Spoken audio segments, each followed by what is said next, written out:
Good morning, everyone, on a rainy day on the south coast of Canada. It's me, Jordan Bateman. I am the Vice President of Communications for the Independent Contractors and Businesses Association. You have found the BC Poly Hot Stove, and joining us in always beautiful Victoria? Always beautiful. Also on the south coast of Canada. Let's go with that one. I'm Maclean K. I'm the editor-in-chief of the Orca from the slightly less beautiful than normal legislature in Victoria. I hate it when people say that we're in the Pacific Northwest, because we are not. Well, it's a continental thing, right? No, like it's America. not a... No, that's America. Pacific Northwest is Alaska, but we'll come back to that in a second. Okay. All right. Fair enough. Maclean, it is August. The cabinet ministers are off on vacation. The premier has disappeared. The leader of the opposition, I suppose, is out there somewhere. Seems like only Jazz Johal's really around. But news still continues to break, and a lot of it is federal. So let's cut to it. Maclean, can you give me a thumbnail sketch as to Elections Canada advertising rules? Because if you can clarify it for me, I would be very grateful to you. I don't think anyone can give you a thumbnail sketch of Elections Canada's advertising guidelines. No one seems to understand it. I think that I'm going to try and be charitable to Elections Canada here. They have botched this badly. But the one thing that I would say is that I don't think a lot of people were previously clear on the guidelines, and I don't know that they were consistently enforced. But there is this, if you follow Twitter at all now, you're being told that discussing climate change is somehow partisan and not allowed. I don't think that is part of it. I don't think that's what Elections Canada is trying to say. But my goodness, what a furor this week. And I mean, if you have any insight, you probably can explain it better than me. Yeah, look, so essentially what Elections Canada has said is if you spend $500 or $501 or more on advertising anything that could be even tangentially related to an election issue, you're going to have to file with the Elections Canada. You're going to have to reveal who gave you the money. It's not good enough for a membership-based organization like ICBA to say, well, we got from membership dues. You'd actually have to basically kind of falsify a donor, right? Like, it's membership dues. There's no donor for these things. But it comes down to, Max Bernier's group party apparently are climate change denialists. That apparently they do not believe climate change is a thing. So this is now an election issue. And certainly we've seen Trudeau try to make it an election issue. I mean, Catherine McKenna is everywhere in this country talking climate change. So what's come out is, the deep concern among some of the lefty environmental groups that they can't advertise during this campaign, even other climate change initiatives and programs they're running, because Elections Canada could deem it partisan or political, make them declare all that stuff. And worse, if they declare that they've spent $100,000 on climate change advertising, it may loop back to CRA saying, "Whoa, hang on, we thought you were an advocate, a non-party, like a charity, but you're actually a political party, and you filed with Elections Canada to prove it." All that to say, it is very confusing for people like me, who we're an advocacy organization on behalf of construction, and I've thought to myself, like, if I boost a post, let's say someone writes something interesting on project labor agreements. Maybe it's strictly in the BC context, but if Justin Trudeau comes out and says, you know what, we're going to go with union-only monopolies, will I be able to advertise even a BC post? Probably not, and not without running afoul of these rules. For the lefty groups, it's a little bit delicious because the Dogwood Initiative, who fought for the changes in free speech laws and curtailing free speech during election campaigns so viciously, are now being hoisted upon their own petard, which I enjoy the irony of. But at the same time, if they're doing non-political climate change education programs, that should not be taken into account here if they spend $501 boosting it on Facebook. No, I mean, you mentioned the Dogwood Initiative, and they're probably the platonic ideal of the kind of organization we're talking about, where they purport to be nonpartisan, and yet they had a billboard outside of Andrew Wilkinson's constituency office in Vancouver explicitly calling him corrupt. Right. And this organization has bragged about, activating volunteers to specifically defeat conservatives federally. I mean, whether they were successful or not is beside the point. Is that this is what they're telling us that they're doing, and to then claim that they're nonpartisan is just, well, it's pretending. Yeah, but they're afraid. But now they're not advertising. Yeah. And it's because they don't want to tell us who their donors are. which is interesting. And so, it's all kind of muddled up. I hate these stupid rules. Like the Canadian Taxpayers Federation in Alberta, Rachel Notley and the NDP government brought in all these anti-third-party rules. And so what they did is they went out and bought one billboard in Calgary, and essentially spent $1 more than they were allowed to spend. And they're now challenging in court. In fact, they called in complaints on themselves to Elections Alberta. No one was complaining that they had this billboard and hadn't declared, so they called in a complaint on themselves. So Elections Alberta would send them a letter saying, you're not allowed to do this. And now the CTF is in court challenging them on it. So I'm interested to see how that goes. But it's just this. Elections Canada came out and said, well, the best thing to do is check it bias first. Well, Maclean, there are hundreds of charities across the country, thousands of them, who might be involved in various things. The Liberals are making are keen on LGBTQ being part of the conversation this election campaign. So if you have any kind of interest in either side of that, all of a sudden that's going to be election. So am I really going to run every ICBA ad campaign by Elections Canada and get approval from the bureaucrats to make sure that I'm not accidentally mowing Justin Trudeau's lawn on something? And this kind of thing is actually not even all that unusual. We've gone through this with elections organizations in Canada before, where they're trying to keep up with the changing political and societal landscape. I mean, I remember, I want to say 8-9 years ago, when Elections BC was starting to get really interested in social media, and that became what they were explicitly told the parties is, run it by us first. And I can tell you that no one did, because it became the popular wisdom it's much better to beg forgiveness than ask permission, because the answer from Elections BC will probably be no. It will always be no. It will always be no. And from their point of view, that it kind of has to be that way. They have to be cautious. And so, I mean, there was times when Elections BC would quietly say, listen, if you don't ask us, then we don't have to be in a position of telling you not to do it. It's crazy. And then I wonder about media outlets, and I've yet to get a concrete answer from anyone, right? Like, for example, the Orca writes on federal issues from time to time. If Rex Murphy comes up with a killer column and Maclean, you decide to boost it on Facebook, as you should, because you pay Rex a lot of money. Because it's Rex Murphy. And he's friggin' Rex Murphy, and everyone should be reading him, and you want to get him out to as many people as possible who may not know that he's writing for the Orca as well as the National Post. Can you do that if he mentions Trudeau or Scheer or anything like that? I don't know. You're a media outlet. You should be able to do that. You're independent. And then what's the difference between advertising a Rex Murphy column directly and then just advertising the Orca as a platform in general? But you can't get any of these kind of answers. No, and one fears that it might be selectively imposed if they do decide to. Yeah. So we're in for a very interesting minefield over the next few months. Yeah. My advice to all these groups is just, I would say there's safety numbers. Let's all just advertise like crazy, and then have a joint challenge in court when they fine us. Like, if they fine us, I don't think they can keep up with it. And the other thing that bothers me is it's all complaint based. So it is like narrow partisan interests that will make sure that these things are being policed, which is not healthy for anything. No, you're 100% right. And speaking of a long, interesting journey of discovery, that is what I want. That's what I want to talk about, because if you've been following BC politics, you may know that Speaker Darrell Plecas' Chief of Staff, Alan Mullen, spent a few weeks this summer, I believe he's back now, on a tour, a windswept summer tour of provincial capitals and state capitals in the U.S., talking to officials there about security best practices. Sounds interesting. We don't get to hear anything. We don't get to hear anything about it until he files his report in September. But a number of details have started to creep out. The opposition BC Liberals have been, I guess, making some calls. It doesn't sound as though Mr. Mullen met with the Speaker or Sergeant at Arms in Alberta, Saskatchewan, Manitoba, or Ontario, all places he went. Wait, hang on. Let's backtrack there. So let's be clear. This is a look at other security procedures in other legislatures. But the guy didn't talk to the guy in charge of security or in charge of the legislature in any of these. That is correct.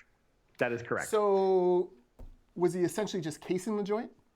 Going on public tours, we don't know. And the problem is, I mean, if you're watching this, Alan Mullen or Darrell Plecas, the problem is we have no no option but to speculate because they have refused to offer comment. The same two people who made an issue of, quite rightly in some cases, of overspending with no oversight by some of their predecessors, are now seeming to think that a $13,000 summer road trip where Alan Mullen and another unnamed person we don't know were off representing BC on a trip with no itinerary and apparently not meeting with you would think the equivalent or correct officials in these provinces and state capitals. That's okay. That's fine. We don't need to worry about that. It's worthwhile. And they keep saying, well, wait for the report. I think that's great. But I mean, in the month or so in between, I don't understand why we're supposed to just accept that this was a good investment for all of us and that we mustn't ask questions. Yes. Oh, how dare you? How dare you question the might and the wise and great Darryl Plecas? Here's the other problem. The Speaker's office is exempt from all FOIs. It's not like that they can just black stuff out if you make requests. You're not allowed to make a request to them. No. So you can't FOI, his itinerary. You can't FOI his emails or texts or WhatsApp or whatever, however he talks to Darryl Plecas. You can't FOI any documents Plecas may have produced saying, geez, we should probably look at security procedures because I'm concerned about X. We can't FOI the costs. We can't FOI the invoices. We can't FOI the name of the contractor or the person who went with them and sat in on meetings, but apparently didn't cost taxpayers any more money. Darryl Plecas and Alan Mullen, if you are watching this, and I'd like to think you are, Alan, because you generally watch stuff that mentions you, start applying the FOI Act to the Speaker's office. Announce this fall that you're going to go to LMAC, that you're going to send Plecas to LAMC, and that he's going to open up the Speaker's office to FOI requests. Start there if you want to start to really shine a light and protect the Speaker's office and the legislature from future misspending scandals like we saw with Mr. James. It's not just the Speaker's office that is exempt from FOI. It's all the caucuses, the NDP government caucus. So they're a caucus-assigned staff. That I'm not talking about ministry staff, but the people that work for their caucus. There'll be communications officers, legislative assistants, and research officers, and the equivalent people in the BC Liberal and Green caucuses. They are exempt from FOI. And so anyone who works for the Ledge, and yes, that includes the Speaker's office, but I mean, a few more incidents like this, and I think there will be a growing movement to make the caucuses FOI-able. And well, that will be very interesting and traumatic for some. Fun fact from the NDP about the NDP, they explicitly promised that they would do a couple things, review the FOI laws and make them stronger for citizens. They have not. No. And that they would vet advertising through someone independent, probably the Auditor General, to make sure that they weren't doing partisan advertising on taxpayer dimes. They have not. So it is your classic. Opposition says one thing, and then when you get into power, you do the complete opposite. Well, especially FOI. I mean, as they're finding out, FOI, it's very easy to get. FOI seems very clear when you're in opposition, and when you're in government, suddenly, well, it's very complicated. Yes, it's very complicated. Well, it doesn't help when you have a minister who herself purposefully evades FOI and gleefully struts about it in the House. So Ginny Sims is a total disaster as FOI minister. In fact, I'll go on a limb right now and say Ginny Sims is the worst FOI minister of all time.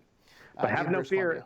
Have no fear, Jordan. She is investigating herself. Yeah, I'm sure she'll get right to the bottom of that. Okay, ripples. SNC-Lavalin doesn't matter. Early polls say, nah, this kind of general corruption is just baked into Trudeau's numbers. Everything is kind of held steady. I would suggest that perhaps summertime polls don't really matter. That most Canadians are busy at barbecues and at the lake and hanging around Pender Island more than they are actually, worried about the minutiae of various reports from government. That said, however, I think this fall people get back, they start to think about it, they start to talk to other people about it. Jody Wilson-Raybould's book comes out. She's going to do a big book tour. She's going to be everywhere. All of a sudden it's not Andrew Scheer, trying to hold Trudeau to account. It's going to be JWR holding him to account. That's a whole different level of accountability there. So I think it's going to continue. And let's not forget one more thing.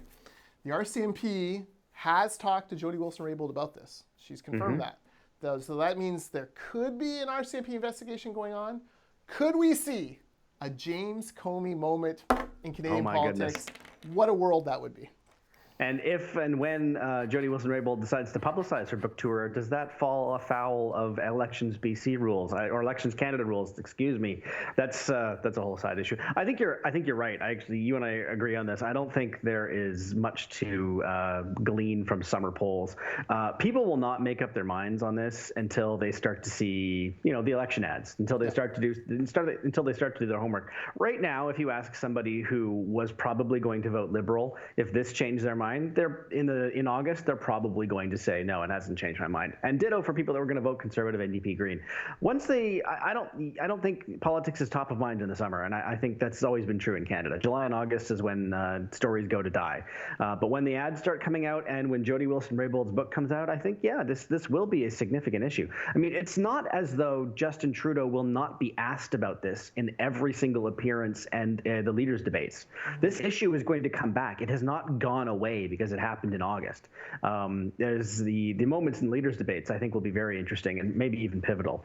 Yeah, no, I agree totally. And we should note the election's October 21st, a Monday. Thanksgiving weekend's the weekend before. And there is that old school thought. I mean, Thanksgiving is actually one of those few holidays, Thanksgiving and Christmas, where people get together in families and often in groups that don't normally mix day to day. You get together, and I think there's going to be it's natural. You're a week from election. There's going to be a lot of political talk, election talk over the Thanksgiving table, and that may steer things too. It may steer things where people say we got to get rid of Trudeau, and who's the best option to do that. It may steer things into we can't let Scheer win. We need to coalesce behind someone. Who is that?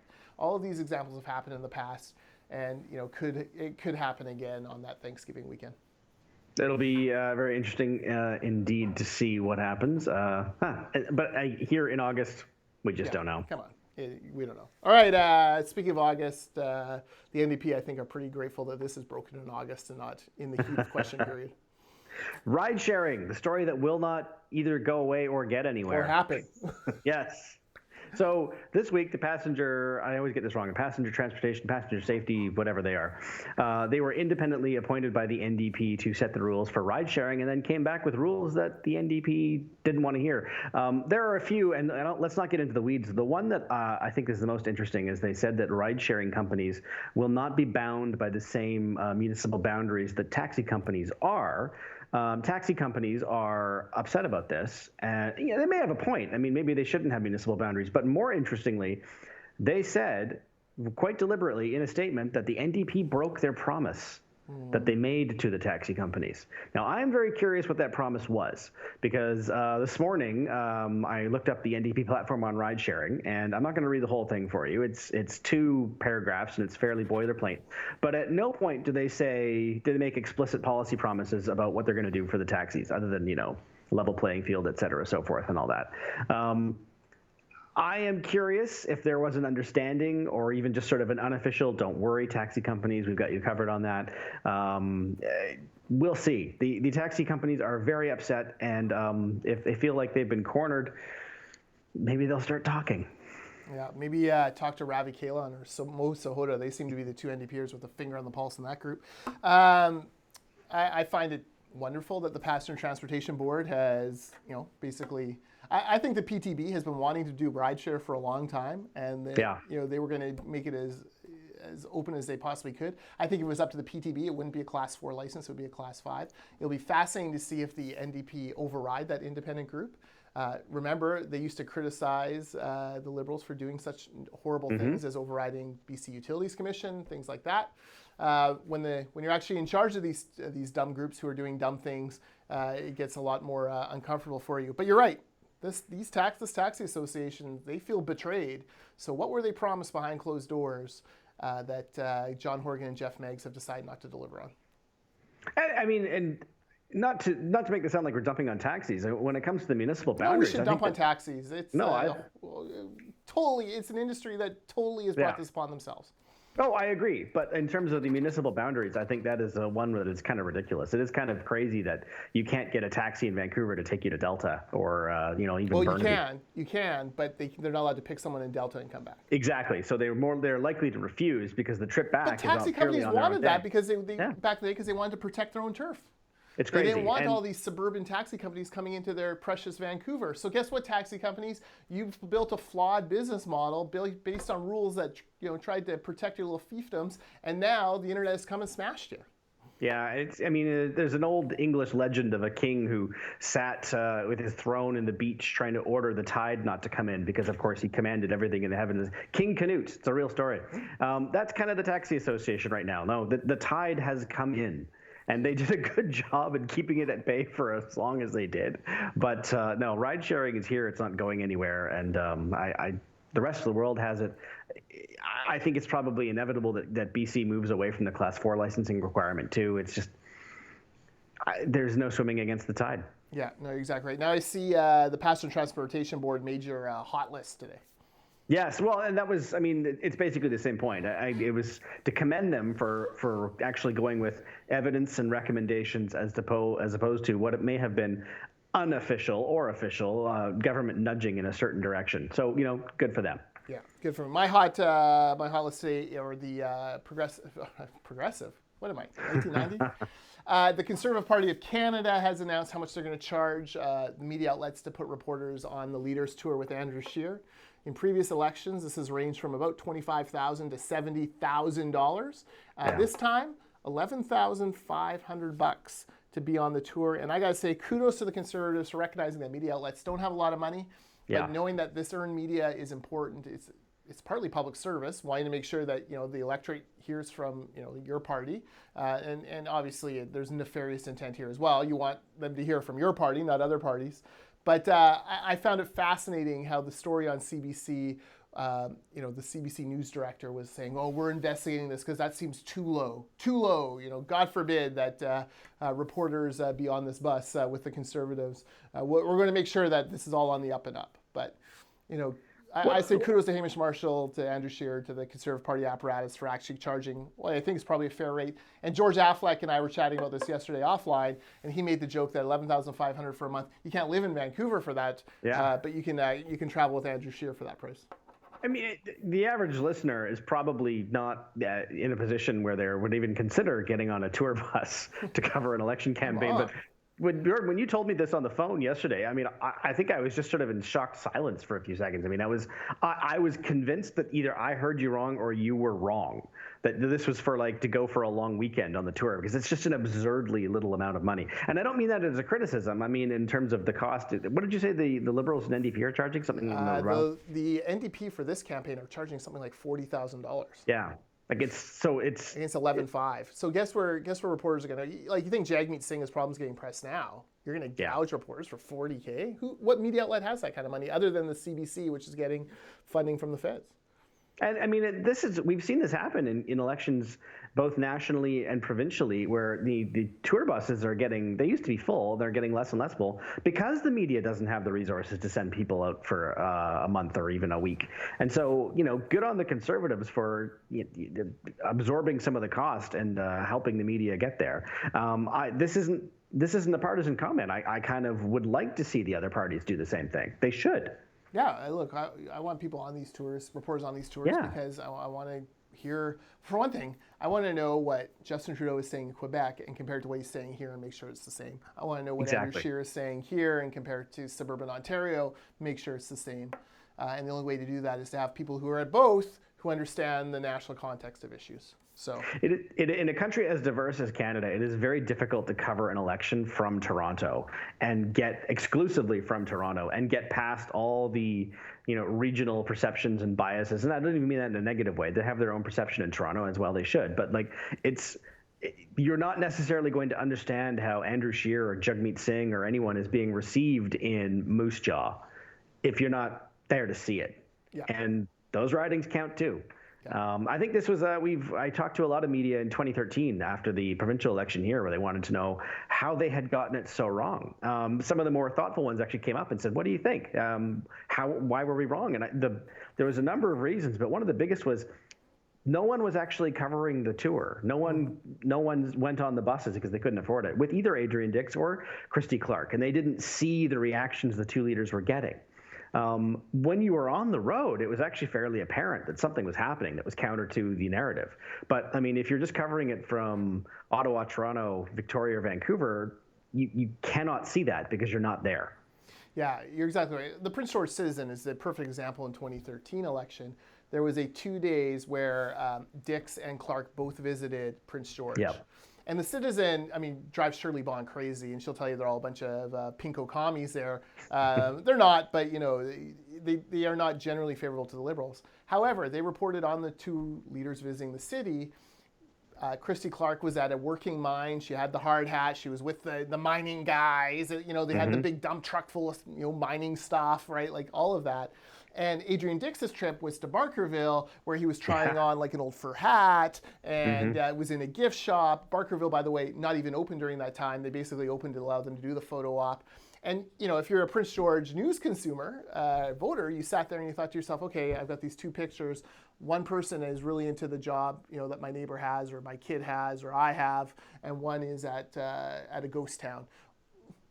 Local visits matter.